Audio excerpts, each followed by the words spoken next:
पुरानी मर्सिडीज तो आपने बहुत देखी होंगी, लेकिन इस कंडीशन की मर्सिडीज ढूंढना नियर टू इम्पॉसिबल है।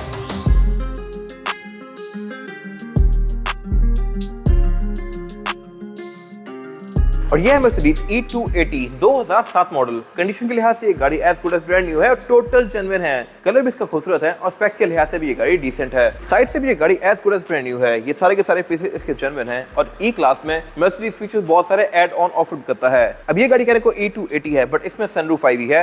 कुछ गाड़ियां E320 या E350 होते हुए भी हार्ड टॉप होती हैं और फिर कुछ गाड़ियां E200 में भी पैनोरामिक रूफ ऑफर करी होती हैं। तो ये टोटली डिपेंड करता है कि आपने कौन कौन से फीचर लिए हैं गाड़ी परचेस करते टाइम। इस स्पेसिफिक गाड़ी में सनरूफ ली गई है और ये गाड़ी क्योंकि एलिगेंस ट्रिम है तो इसमें क्रोम आपको काफी देखने को मिलेगा। इसमें डोर हैंडल्स पे क्रोम दिया गया है, नीचे यहाँ पे क्रोम की फ्रिल्स कंटिन्यू कर रही हैं और यहाँ पे इसकी एलिगेंस की बैजिंग दी गई है जो कि शो करवा रहा है कि ये एलिगेंस ट्रिम है। तो ये गाड़ी क्योंकि 2007 मॉडल है तो इसमें इंडिकेटर साइड मिरर्स में आते हैं, जबकि इससे पहले वाले वर्जन में इंडिकेटर यहाँ पे आया करते थे और साइड मिरर नॉर्मल होता था। और इस गाड़ी में सबसे बेस्ट पार्ट है वो है इस गाड़ी का फ्रंट। इसका ये सही आइकॉनिक लुक है और इसके अलावा मर्सिडीज की मोस्टली गाड़ियों का लुक ऐसा ही था।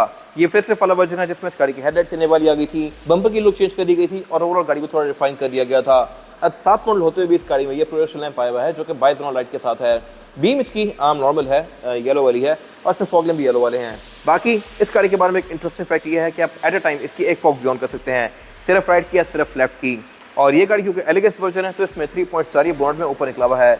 मर्सिडीज की लुक ही इसके साथ आती है, जिसमें AMG या एवन कार्ड वगैरह होती हैं उनमें लोगो यहाँ पे आ जाता है। यहाँ पे सिर्फ ऊपर AMG का बैच बना हुआ होता है। ये लोग ज़्यादा आइकॉनिक है। हेडलाइट इस गाड़ी की ऑटोमेटिक है जो कि मेरे ख्याल से इस टाइम के लिहाज से बड़ी फिट चीज़ है। वाइपर्स में नॉर्मल दिए गए हैं। ओवरऑल इस गाड़ी की लुक सही एलिगेंट सी हैं। और ये गाड़ी 2007 मॉडल है तो 2007 में इसका फेसलिफ्ट आ गया था। फेसलिफ्ट में इस गाड़ी की टेल लाइट्स ये वाली दे दी गई थी, क्रोम की फ्रेस थोड़ी डिफरेंट कर दी गई थी और इसका फ्रंट भी थोड़ा बेहतर कर दिया गया था।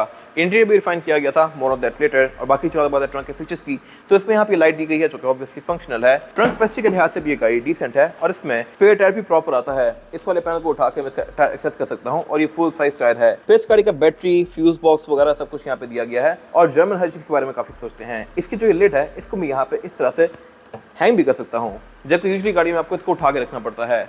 फिर ये गाड़ी हैजर्ड साइन भी ऑफर करती है जो कि अगेन मेरे ख्याल से एक फिट चीज है। रेयर बेंचेस में फिक्स ही आते हैं, इनको आप फोल्ड नहीं कर सकते। अगर ये फोल्ड होते तो मेरे ख्याल से बेहतर था। बाकी ट्रंक में प्रॉपर लाइट्स दी गई हैं। बैक पे गाड़ी डुअल एग्जॉस्ट ऑफर करती है E2 होने की वजह से, लेकिन ये क्योंकि एक एलिगेंस ट्रिम है तो इसमें एग्जॉस्ट की टिप्स प्रॉपर नहीं दी गई, ये नीचे छुपा के दिए गए हैं। अगर ये कोई बड़ी ट्रिम होती, AMG वगैरह होती तो इसमें बैक पे फिर एग्जॉस्ट के प्रॉपर स्लॉट दिए गए होते। फिर अगर आप इस गाड़ी को E55 में कन्वर्ट करना चाहते हैं तो आप इनको फंक्शनल कर सकते हैं। एग्जॉस्ट तो यहाँ पे है, इसका बम्पर चेंज करके उस तरह से टिप लगा के आप इसको प्रॉपर E55 वाली लुक दे सकते हैं।